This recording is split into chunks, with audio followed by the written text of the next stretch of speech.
우리 믿음의 성도들의 인생 가운데 여러 가지 많은 중요한 일들이 있겠지만 그 가운데 가장 중요한 일, 사건을 꼽으라면 아마 그것은 회심일 겁니다.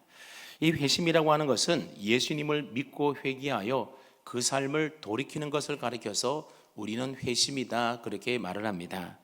그 삶을 돌이켰다라고 하는 말은 다른 종교를 믿다가 예수님을 믿는 기독교로 개종했다라는 의미의 말보다는 내 삶의 주인을 나에게서 예수님으로 바꾸었다, 내 삶의 주어를 내가 아닌 예수님에게로 바꾸었다, 그런 의미의 말일 것입니다. 다시 말해서 우리가 예수님을 믿기 전에는 내 인생의 주인이 누구였다라는 겁니까? 하나님, 예수님이 아니라 나였다는 겁니다.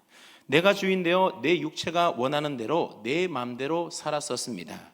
그때 내가 했던 내 삶의 모든 행위의 주어는 누구인가 하면 항상 나였다는 겁니다.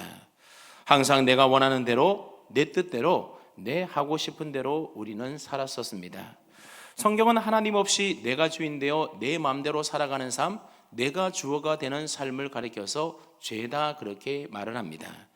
그래서 예수 믿기 이전에 우리는 다 죄 가운데 살면서 죄의 종노릇하며 살았던 사람들입니다.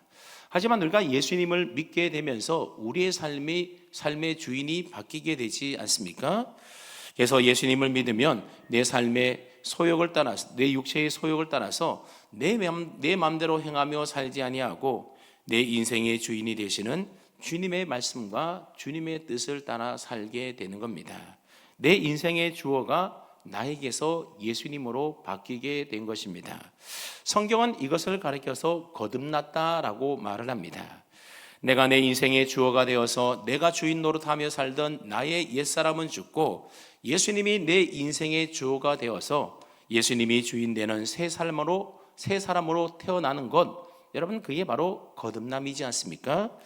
그러므로 참되게 거듭난 우리 그리스도인들은 그 인생의 주어가 나에게서 예수님에게로, 나에게서 하나님에게로, 나에게서 성령님으로 바뀌어진 사람입니다. 주어가 바뀌어진 사람, 그게 바로 거듭난 우리 그리스도인이라는 겁니다. 그래서 이제부터는 내 육체의 욕심을 따라 내가 원하는 대로 살지 아니하고 하나님 아버지의 뜻을 따라서 하나님의 은혜 안에 살아가야 하는 겁니다. 근데 많은 그리스도인들이 예수님을 믿고 거듭났음에도 불구하고 여전히 내가 주어가 되어서 내가 주인 노릇하며 자기 원하는 삶을 살아가는 사람들이 많이 있다는 겁니다. 하지만 내가 내 인생의 주인이어 살아가는 한 나에게는 결단코 영적 성장이 있을 수가 없습니다. 그런 사람은 믿음이 자라지를 못하는 겁니다. 하나님을 주인 삼고 성령의 지배 속에 살아야만 죄의 속성인 나의 자아가 죽어지게 되는 것이고, 그럴 때에 성령의 열매를 맺는 성숙한 그리스도인의 삶을 우리는 살아갈 수가 있는 겁니다. 그러므로 우리 인생의 주어를 나에게서 하나님에게로, 내가 아닌 주님께로 바꾸는 일은 우리가 매일매일 힘써야 될 아주 중요한 일이라는 겁니다. 그걸 하기 위해서 우리는 말씀을 보는 것이고 기도를 하는 것이고 경건 훈련을 하는 것입니다. 우리가 계속해서 살펴보고 있는 이 삼손은 나신인으로 태어나지 않습니까? 그리고 하나님의 사사로 부름받은 택한 사람입니다. 그렇다면 삼손은 하나님을 주인 삼아 하나님의 말씀에 순종하여 하나님의 뜻을 이루는 삶을 살아가야만 마땅합니다. 그런데 지금까지 우리가 살펴봤던 삼손의 삶의 모습은 어떠합니까? 여전히 삼손은 하나님께 택함을 받은 구별된 사람으로 부름받았음에도 불구하고 내가 주인 되어서 내 마음대로 내가 주어가 되는 삶을 살아가고 있었습니다. 그래서 자기 생각과 계획과 자기 뜻대로 되지 않으면 화를 내고 분노하면서 그 화를 다른 사람에게 분풀이하는 사람이었습니다. 하나님이 주신 힘과 능력을 이스라엘을 구원하는 일을 위하여 선하게 사용하기보다는 지극히 개인적인 원한을 갚는 복수를 위하여 하나님이 주신 힘과 능력을 사용하곤 했습니다. 그래서 우리가 지난주에 살펴봤던 것처럼 삼손은 장인이 자기 아내를 다른 사람에게 시집 보냈다라는 사실을 알고서는 여우 300마리의 꼬리에다가 횃불을 달아서 풀어 놓음으로 블레셋 사람들의 곡식과 포도원과 또 감람나무 밭을 몽땅 다 불태워버리게 됩니다. 여러분, 그러니 블레셋 사람들이 어디 가만히 있겠습니까? 그래서 삼손에게는 대들지 못하고 삼손의 원한을 갚고자 복수를 하기 위하여 삼손의 장인과 아내를 불태워 죽이지 않습니까? 그런데 그 소식을 들었던 삼손은 또 가만히 있겠습니까? 화가 나서 그 길로 나가서 블레셋 사람들을 닥치는 대로 죽였습니다. 여러분, 사태가 이 지경에 이르게 되자 블레셋 사람들은 또 가만히 있겠습니까? 복수가 복수를 낳고 또 다른 복수가 더 큰 복수를 낳는 법입니다. 그래서 블레셋 사람 1000명이 삼손을 잡아 죽이기 위하여 이제 어디로 쳐들어가게 됩니까? 오늘 본문 9절 말씀을 보십시오. 9절을 보시면 이에 블레셋 사람들이 올라와 유다의 진을 치고 레이에 가득한지라 그랬습니다. 여러분, 삼손은 어느 지파 사람입니까? 단 지파 사람입니다. 근데 지금 블레셋 사람들이 삼손을 잡기 위하여 어느 땅으로 올라왔다라고 말을 하고 있는가 하면 단 지파 땅으로 올라온 것이 아니라 유다 지파 땅으로 올라왔다라는 겁니다. 왜 그랬던 것일까요? 앞선 8절을 말씀해 보게 되면 삼손이 블레셋 사람들을 쳐 죽이고 숨은 곳이 어디였는가 하면 에담 바위 틈에 숨었다, 그렇게 말을 합니다. 그런데 이 에담 바위가 어디에 있었는가 하면 바로 유다 지파 땅에 있었던 겁니다. 그래서 블레셋 사람들이 그 사실을 알고는 유다 지파 땅에 진을 치고 레이라는 곳에 모여들게 되었습니다. 그자 영문도 모르는 유다 지파 사람들이 블레셋 사람들이 자기 땅에 와가지고 진을 치고 있으니 도대체 왜 우리 땅에 와서 우리를 치느냐고 블레셋 사람들에게 묻지 않았겠습니까? 그러자 블레셋 사람들은 우리가 올라온 것은 삼손이라는 자를 결박하여 우리에게 행한 복수를 갚기 위해서였다라고 하면서 은근히 유다 지파 사람들을 압박하게 됩니다. 그랬더니 유다 지파 사람 3000명이 삼손을 잡기 위하여 에담바위 틈으로 올라갔다 말하고 있습니다. 자, 그러니 보십시오. 블레셋 사람들은 자신들이 직접 삼손과 대항합니까? 대항하지 않습니까? 자신들은 직접 대항하지도 않습니다. 왜 그렇습니까? 삼손의 힘과 능력이 얼마나 대단한지 잘 알고 있었기 때문에 그렇습니다. 그러니 자기들이 삼손과 싸우다가는 얼마나 많은 사람들이 죽을지 희생당할지 모르는 겁니다. 그래서 이 블레셋 사람들은 누구를 이용하고 있습니까? 삼손과 같은 동족인 유다 사람들을 압박하여 그들로 하여금 삼손을 붙잡아 오게 하는 겁니다. 그러니 여러분, 블레셋 사람들이 얼마나 비열한 사람들입니까? 앞서 삼손과의 수수께끼 내기에서도 블레셋 사람들은 누구를 이용합니까? 수수께끼를 문제를 풀지 못하게 되자 삼손의 아내를 협박하여 삼손의 아내를 이용하여 수수께끼 답을 알아내었던 겁니다. 즉 블레셋 사람들은 가장 가까운 사람들로 하여금 배신하도록 만드는 참으로 비열한 사람들이었던 겁니다.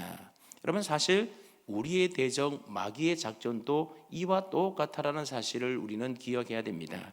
우리의 가장 가까운 사람을 이용하여 우리를 넘어뜨릴 때가 얼마나 많이 있는지 모릅니다. 그래서 우리는 항상 우리의 가까운 사람들을 조심하고 잘 단속해야 하는 겁니다.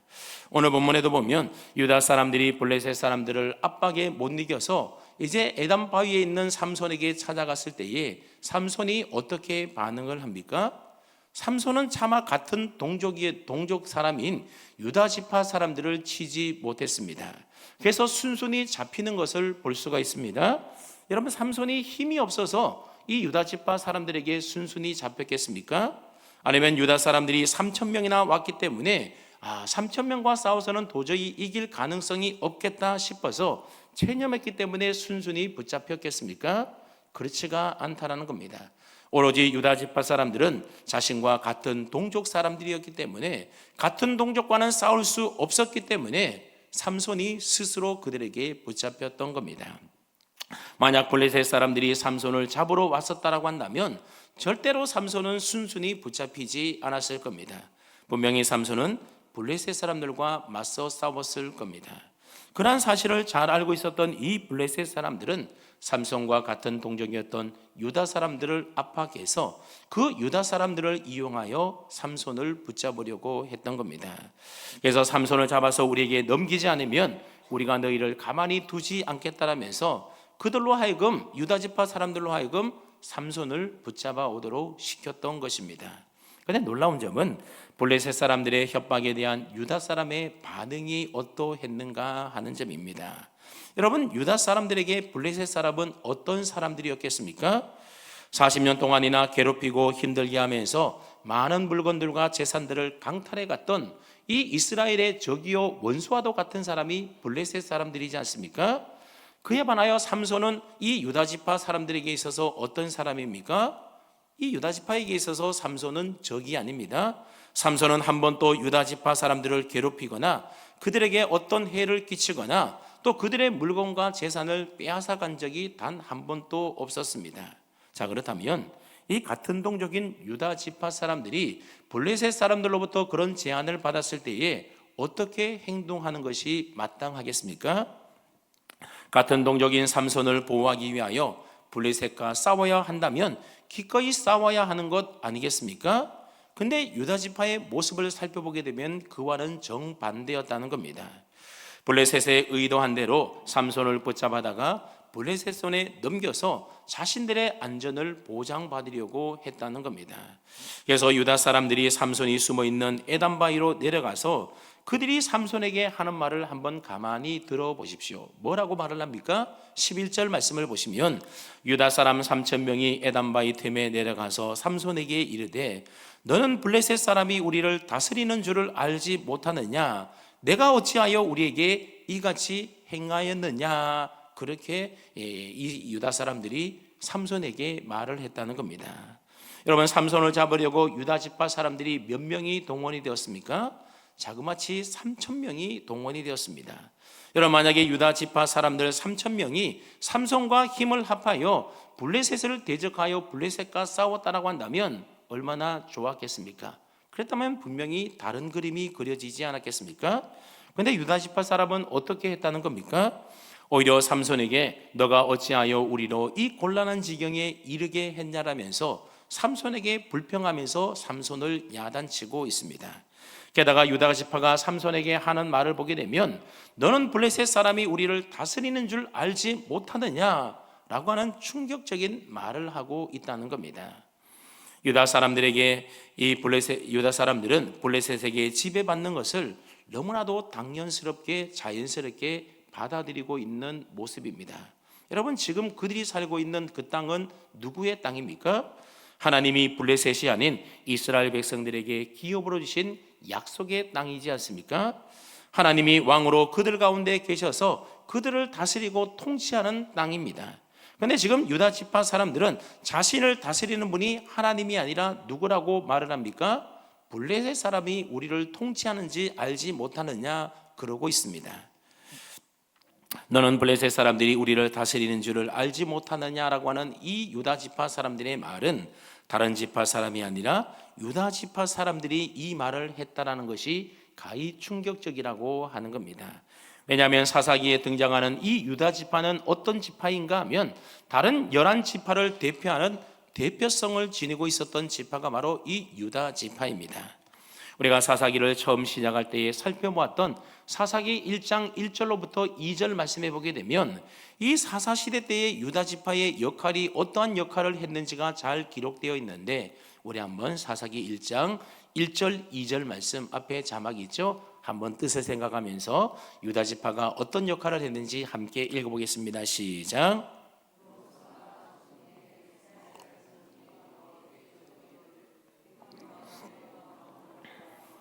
가나안 족속과 싸우리이까 여호와께서 이르시되 유다가 올라갈지니라 보라 내가 이 땅을 그의 손에 넘겨 주었노라 하시니라. 아멘. 여호수아가 죽은 이후에 즉 사사시대 때에 가나안 땅을 아직 정복하지 못한 곳이 많이 있었는데 그 가나안 정복하지 못한 땅을 정복할 때에 가장 앞장서서 선봉에 섰던 지파가 어느 지파라는 겁니까? 유다 지파였다는 겁니다. 하나님께 기도하며 묻기를 하나님 어느 지파가 가장 맨 앞장서서 이 가나안 땅에 아직도 정복하지 못한 그 땅을 차지하겠습니까? 물었을 때에 하나님은 유다 지파가 올라가라고 말을 했습니다. 그리고 보라 내가 이 땅을 그의 손에 유다 지파의 손에 넘겨주었다라고 하나님이 분명한 확신의 약속의 말씀을 해 주었습니다. 그러니까 유다 지파는 사사 시대뿐만 아니라 출애굽 시대 때부터 계속해서 항상 선봉에 서서 이스라엘 모든 지파들을 이끌었던, 그래서 다른 지파들에게 힘과 용기를 주고 또 희망과 확신을 주었던 지파가 어느 지파였다라는 겁니까? 그게 바로 유다 지파였다라는 겁니다. 그랬던 유다 지파가 오늘 본문에 보면 어떻게 말을 합니까? 삼손에게 겨우 한다라는 말이 너는 블레셋 사람이 우리를 다스리는 줄을 알지 못하느냐, 그런 말이나 하고 있습니다. 하나님이 약속하신 하나님의 땅에 하나님이 다스리는 줄을 알지 못하고 블레셋 사람들이 자신을 지배하고 다스리는 것을 마땅한 것으로 여기고 있다는 겁니다. 그래서 보라 내가 이 땅을 그의 손에 유다 자손에게 넘겨주었나라고 하는 그 하나님의 선언보다도 블레셋의 지배 안에 살면서 어떻게 하면 아무런 어려움 없이 그저 무사히 하루하루 살아갈까? 여러분, 그것이 유다 지파의 주 관심사였다라고 하는 겁니다. 하나님이 약속하신 땅이 이방의 손에 넘어가든지 말든지, 하나님의 나라가 어떻게 되든지 말든지, 하나님의 백성들이 이방의 압제를 받아서 어떻게 되든지 말든지, 다른 사람이 어떻게 살든지 말든지, 유다 지파 사람들은 거기에 대하여 아무런 관심이 없었습니다. 오로지 자기 혼자 배부르고 자기 혼자 아무런 어려움 없이 자기 혼자만 평안하게 잘 살면 된다, 그것이 그들의 생각이었던 겁니다. 그리고 누군가가 자기의 평안한 삶을 흔들게 되면 그게 동족이든지 누구든지 원망하며 불평을 했다는 겁니다. 그러니 이 약속의 땅에서 거룩한 제사장의 나라로서의 사명을 감당해야 될 하나님 나라의 비전, 여러분, 이런 것이 유다 지파에게 관심거리일 수가 있겠습니까? 그런 것에 대해서는 아무런 관심도 없었다는 겁니다. 여러분, 오늘날에도 유다 지파와 같이 신앙생활하는 사람들이 의외로 참 많이 있습니다. 목사님이 어떤 목회 방침을 가지고 목회를 해 나가는지, 아니면 우리 교회 공동체가 하나님의 꿈을 이루기 위하여 어떤 비전과 목표를 가지고 어떻게 함께 주님의 일에 힘쓰는지에 대하여 전혀 관심이 없는 사람들이 많이 있습니다. 창립 50주년이니 성경 300독 합시다, 성경 읽읍시다 그러더라도 그것이 나와 무슨 상관이 있냐면서 별로 관심을 기울이지 않습니다. 새생명 VIP 초청 전도 주일이 다가오니 우리가 그렇게 전도하여 새생명 구원해냅시다 그러더라도 목사님하고 다른 성도님들이 열심히 하십시오, 나는 그 일에 대하여 별로 관심이 없습니다. 여러분, 그런 성도님들이 의외로 많이 있지 않습니까? 교회 일은 남의 일이고 그저 나는 하나님의 은혜와 복을 받아 누리면서 나만 구원받고 나만 잘 먹고 잘 살면 나는 아무런 문제가 없다라고 생각하는 사람들이 의외로 많이 있다는 겁니다. 교회 공동체가 그러한 나의 신앙과 삶의 패턴에 걸림돌이 되어버리면 쉽게 그냥 교회 공동체를 옮겨버리는 성도들도 많이 있습니다. 하나님의 꿈과 비전을 이루어드리기 위해서 앞장서서 선봉에 나서서 자기를 희생하기보다는 그저 나 하나 내 몸 하나 편하려고 한다라는 겁니다. 다른 형제의 아픔과 고통은 나와 상관이 없는 일로 나몰라라 합니다. 하나님이 다스려야 될 인생을 블레셋이 주관하고 있고 내가 주어가 되어 살아감에도 불구하고 거기에 대한 아무런 문제의식도 느끼지 못하고 살아간다는 겁니다. 여러분, 이런 사람들이 바로 오늘 본문의 유다 지파와 같은 사람들이다 말할 수가 있습니다. 아무튼 유다 지파 사람들은 자신들이 싸워야 될 적인 블레셋과는 싸우지 아니하고 오히려 대적하지 말아야 될 같은 동족인 이 삼손을 대적하지 않습니까? 하지만 앞서 말했던 것처럼 삼손은 같은 동족인 유다 지파와 싸우지 않고 그들의 손에 순순히 결박당하게 됩니다. 적어도 삼손은 내가 손해를 보고 내가 억울한 일을 당하고 내가 죽는 한이 있다 하더라도 같은 동족과는 싸우지 않으리라, 그런 마음의 결단이 삼손에게 있었던 것 같습니다.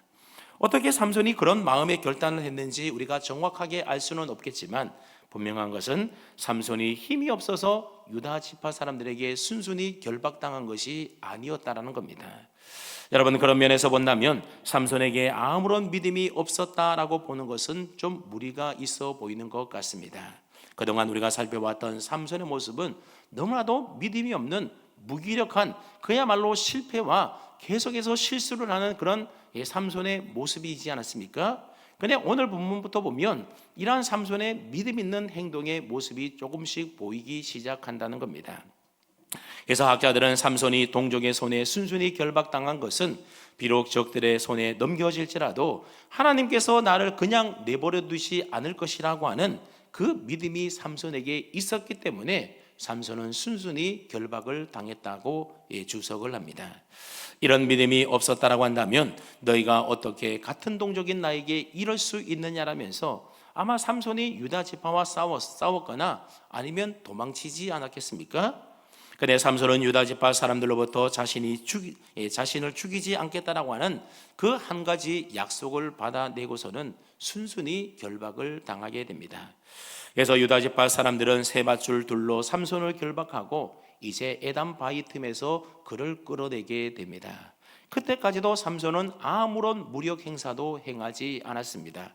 삼손은 그저 순순히 블레셋 사람들이 지금 주둔하고 있는 레히라고 하는 곳까지 이 유다 사람들의 손에 이끌려서 끌려가게 된 겁니다. 근데 14절 말씀해 보게 되면 삼손이 레히에 이르게 되자 블레셋 사람들이 그 광경을 보고서는 흥분해서 결박당하여 끌려오는 삼손에게 나아가면서 소리를 질렀다 말하고 있습니다.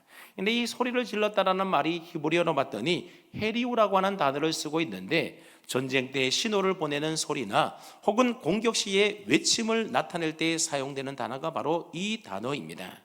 즉 블레셋 사람들은 저 멀리 결박되어 끌려오는 삼손을 보자마자 일제히 거친 함성을 지르면서 삼손을 죽이려고 달려갔다라고 하는 겁니다. 그러니 삼손은 이제 꼼짝없이 죽게 된 것 아니겠습니까? 그러나 그때 여호와의 영이 삼손에게 갑자기 임하였다 말씀하고 있습니다. 그러자 삼손을 결박했던 삼손의 팔 위의 밧줄이 마치 불탄 삼과 같이 다 떨어져 나갔다라고 말하고 있습니다. 그렇다면 이 말이 여러분 여호와의 영이 임하자마자 자신을 결박했던 이 두 밧줄을 삼손이 끊었다라는 의미의 말이겠습니까? 아니면 하나님이 삼손의 팔에 결박된 두 밧줄을 하나님이 끊어주셨다라는 의미의 말이겠습니까? 누가 밧줄을 끊었다라는 말입니까? 하나님이 끊으셨다라는 말입니다. 그래서 14절 끝에 보게 되면 그의 팔 위에 밧줄이 불탄 삼과 같이 그의 결박되었던 손에서 떨어진지라 그랬는데 여기 보면 떨어진지라는 말이 있는데 이 말이 히브리어로 마사스라고 하는 단어가 있는데 용이하다 또는 녹다라는 의미를 가지고 있습니다. 그러니까 여호와 영이 삼손에게 임하자마자 마치 삼손을 묶은 줄이 불 앞에서 있었던 밀랍이 녹아내리는 것처럼 다 그 줄이 녹아져 내렸다라는 의미의 말인 겁니다.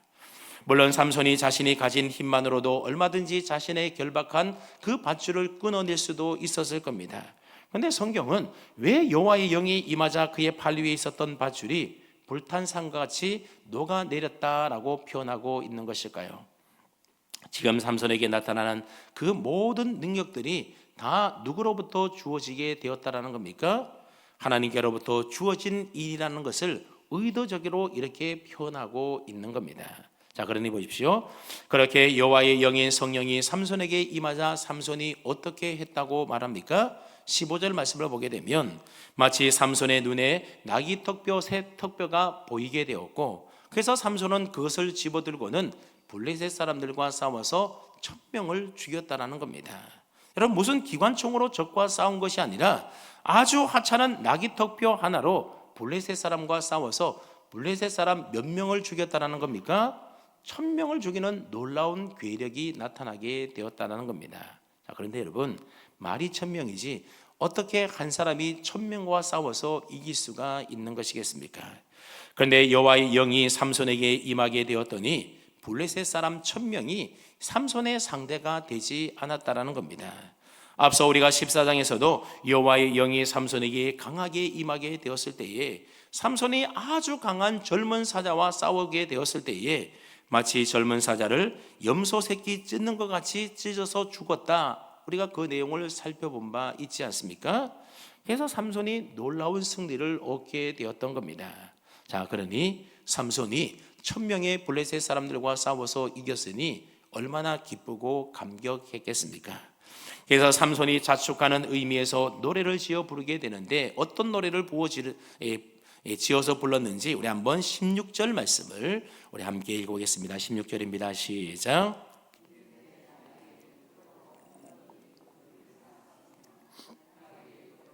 내가 천명을 죽였도다 하니라. 삼손이 지어 부른 이 노래를 가만히 보게 되면 여러분, 이 노래의 주어가 누구입니까?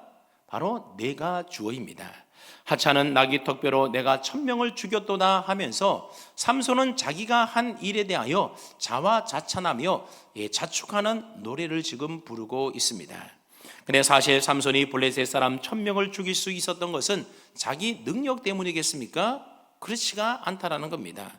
여호와의 영이 그에게 임하셔서 하나님이 주신 능력으로, 하나님의 은혜로 그렇게 1000명의 사람들을 나귀 턱뼈, 하찮은 나귀 턱뼈 하나로 쳐서 죽일 수 있었던 겁니다. 그러니 삼손이 승리의 노래를 부르려면 그 노래의 주어가 누가 되어야 하는 것이겠습니까? 내가 아니라 하나님이 되어야 하는 겁니다. 하나님께서 내게 능력을 부어주셔서 하찮은 나귀 턱뼈 하나로 블레셋 사람 1000명을 죽게 하셨도다. 그러니 주의 이름이 만천하에 영화롭게 되기를 원합니다. 여러분, 그러면서 하나님의 이름과 하나님의 영광을 높이는 찬송을 불러야 하는 것 아니겠습니까? 사사기 5장에도 보면 드보라라고 하는 여자 사사가 전쟁에서 이긴 후에 불렀던 긴 노래가 성경에 기록되어 있습니다. 그런데 그 드보라의 노래를 보게 되면 삼손의 노래와는 아주 대조적입니다. 삼손의 노래의 주어가 삼손인 반면에 드보라의 노래의 주어는 누구인가 하면 바로 여호와 하나님이십니다. 하나님께서 이 모든 승리를 우리에게 주셨다라고 하는 겁니다. 그래서 드보라는 여호와를 찬송하리로다 하면서 하나님의 이름과 하나님의 영광을 드러내는 찬송을 올리게 되는 겁니다. 그런데 삼손은 하나님의 은혜와 능력으로 이겼음에도 불구하고 하나님께 돌아가야 될 모든 영광을 결국 자기 자신이 가로채고 있는 것 아니겠습니까? 삼손은 자기중심적으로 자기의 공로를 찬양하고 자기의 업적을 드러내며 자기를 높이며 자기를 기념하고 있습니다. 그래서 17절 말씀해 보면 삼손은 그곳을 뭐라고 이름지어 부릅니까? 라만레이다, 그렇게 이름을 부릅니다. 이 라만레이라고 하는 말의 뜻이 뭔가 하면 턱뼈의 무더기 혹은 턱뼈의 산이라고 하는 의미를 가지고 있는 말입니다. 즉 삼손은 나귀 턱뼈로 죽인 사람들의 시체를 높이, 블레셋 사람의 시체를 높이 쌓아놓고는 그것을 라만레이라고 부르면서 자신의 승리를 기념했다고 하는 겁니다. 그러므로 라만레이야말로 하나님의 은혜를 까맣게 다 잊어버리고 내가 주어가 되어서 살아가는 사람들의 자기 공로의 자랑거리가 결국 뭐라는 겁니까? 그게 라만레이라는 겁니다. 여러분, 오늘날에도 많은 사람들이 내가 주어가 되어 살아가면서 자기 공로의 자랑거리요, 자기 성공의 기념비인 이 라만레이를 쌓으려고 얼마나 사람들이 애를 쓰며 살아갑니까? 그래서 세상적으로 출세해서 자기 이름을 높이며 큰 명성을 얻으려고 합니다. 혹 그렇게 해서 세상에서 성공하고 출세하고 큰 명성과 업적을 이루어서 라만레이의 무더기가 점점 더 높이 쌓아져 올라간다 하더라도 하나님이 주어가 아니라 내가 주어가 되어 살아가는 그 인생이라고 하는 것은 결국 그 영혼이 목마르고 공허할 수밖에 없다는 사실을 우리는 기억해야 합니다. 오늘 본문 18절 말씀을 한번 보십시오. 라만레이의 성공에 취하여 자신의 업적을 노래하던 삼손이 이제는 어떻게 하고 있습니까? 삼손이 심히 목이 말라, 그렇게 말하고 있습니다. 근데 삼손이 얼마나 목이 말랐던지 이 18절 하반절 말씀해 보게 되면 내가 이제 목말라 죽어서 할례 받지 못하는 자들의 손에 떨어지겠나이다, 지금 그러고 있습니다. 삼손은 블레셋 사람 1000명을 나귀 턱뼈로 쳐 죽이느라고 과도한 에너지를 소비했던 것 같아 보입니다.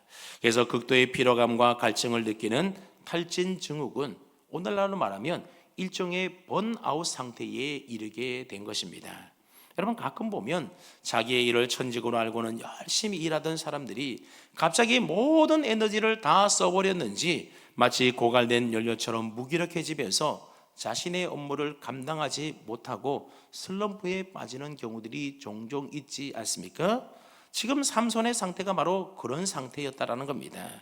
지금 이 상태로 있다가는 블레셋 사람들에게 잡혀서 죽을 게 뻔해 보였습니다. 그래서 삼손이 어떻게 했다고 합니까? 18절 말씀을 다시 보시면 삼손이 심히 목이 말라 여호와께 부르짖어 이르되 그랬습니다.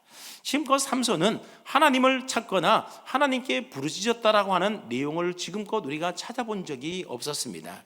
그런데 그가 처음으로 자기 인생이 어려움에 처하게 되자, 죽음의 직전의 위기 가운데 놓이게 되자, 그제서야 그는 하나님을 찾고 하나님께 부르짖고 있음을 알 수가 있습니다. 여러분, 삼손이 뭐라고 부르짖습니까? 주께서 종의 손을 통하여 이 큰 구원을 베푸셨사오나 내가 이제 목말라 죽어서 할례 받지 못한 자들의 손에 떨어지겠나이다, 그렇게 부르짖고 있습니다. 여러분, 삼손의 이 부르짖음을 가만히 보게 되면 이제 그의 인생의 주어가 나에게서 하나님으로 바뀌고 있는 것을 볼 수가 있습니다. 조금 전까지만 하더라도 나귀의 턱뼈로 내가 1000명을 죽였도다, 내가 1000명을 죽였다라고 그렇게 자화자찬하면서 노래했었는데, 그래서 라만레이의 기념비를 세웠던 삼손이 이제는 하나님을 주로 자신을 종으로 표현하면서 주께서 종의 손을 통하여 이 큰 구원을 베푸셨습니다, 그렇게 노래하며 고백하고 있습니다. 그러니 할례 받지 못한 원수들 앞에 치욕스럽게 내가 죽게 되었으니 주님 제발 저를 좀 살려주십시오, 하나님께 부르짖고 있는 겁니다. 그냥 하나님은 즉시 그런 삼손의 기도를 들어서 응답해 주시는데 19절 말씀을 보십시오. 19절 말씀을 보시면 하나님이 레이에서 한 우묵한 곳을 터뜨리시니 거기서 물이 솟아나오는지라 삼손이 그것을 마시고 정신이 회복되어 소생하니 그러므로 그 샘 이름을 뭐라고 불렀다라고요? 엔하코레라 불렀으며 그 샘이 오늘까지 레이에 있더라 말씀하고 있습니다. 하나님께서 목마라 죽을 것 같았던 삼손을 위하여 우묵한 곳에서 물이 솟게 하셨습니다. 그리고 삼손이 그 물을 먹고 다시 정신이 회복되어서 소생하고 힘을 얻게 되었다는 겁니다. 그래서 삼손이 그 샘의 이름을 엔하코레라 불렀다고 했는데, 이 엔하코레라고 하는 이름의 뜻이 뭔가 하면 부르짖는 자의 우물이라는 뜻을 가지고 있는 이름이 바로 엔하코레입니다. 하나님께 간절히 삼손이 기도하여 부르짖었더니 하나님이 응답해 주셔서 이 샘에서 물이 나오게 해 주셨다라는 겁니다. 여러분, 우리 삶에는 이 라만레이와 엔하코레 두 가지가 있습니다. 라만레이는 내가 내 인생의 주가 되어서 내 성공과 내 출세와 내 명성의 교만한 자리에 앉아서 나를 높이며 살아가는 나 중심의 삶이 바로 라만레이입니다. 그에 반하여 엔하코레는 내 인생의 주어를 하나님으로 삼고 하나님의 은혜와 도우심 안에 살아가면서 하나님의 이름을 높이며 하나님께 감사 찬송 영광을 돌리는 하나님 중심의 삶이 바로 엔하코레입니다. 자, 그렇다면 지금 여러분들은 여러분의 인생의 주어를 누구로 삼고 살고 계십니까? 오늘 본문은 삼손이 내가 주어 되어 살았던 라만레이의 교만의 자리에서 이제는 정신을 차리고 주님이 내 인생의 주어임을 고백하면서 하나님께 부르짖어 은혜를 구할 때에 엔하코레의 샘물이 터져나오게 되었다는 것을 우리에게 교훈해 주고 있습니다. 혹시 아직도 여러분의 입에서 내가 계속 나온다라고 한다면 지금 내 인생은 라만레이로 가고 있구나, 그 사실을 우리가 알아차리시고 엔하코레의 삶이 될 수 있도록, 나 중심의 삶이 아니라 하나님 중심의 삶이 될 수 있도록, 하나님이 내 인생의 주가 될 수 있도록 우리는 겸손히 하나님 앞에 나아가 하나님 붙들고 의지하며 하나님께 부르짖어 기도해야 될 줄로 믿습니다. 하나님, 지금 내가 누리고 있는 내 삶의 이 모든 것들이 다 내가 아닌 하나님께서 내게 허락해 주신 하나님의 은혜로 된 것들입니다. 내 속에 있는 내가 주인 되어 살려고 하는 모든 교만함을 다 내려놓고 오늘도 주님 앞에 나가 겸손히 부르짖으오니 하나님, 나를 불쌍히 여겨주셔서 성령의 은혜와 능력으로 살아가도록 하나님이 내 인생의 주가 되어 주십시오. 오늘 여러분 그렇게 기도해야 될 줄로 믿습니다. 그리고 날마다 새로운 생명으로 거듭난 그리스도인답게 내 인생의 주어가 나가 아닌 나인 이 라만레이의 인생에서 우리는 돌아서야만 하는 겁니다. 그래서 이제부터는 내 인생의 주어를 나에게서 하나님으로 바꾸어서 내 이름을 높이며 나의 명성을 위한 삶이 아니라 내 삶의 모든 것들이 다 하나님의 은혜입니다. 하나님, 나에게 은혜를 베풀어 주옵소서 기도하며 하나님 중심으로 하나님의 영광을 위하여 살아가는 그런 저와 여러분 다 될 수 있기를 주님의 이름으로 축원합니다. 아멘.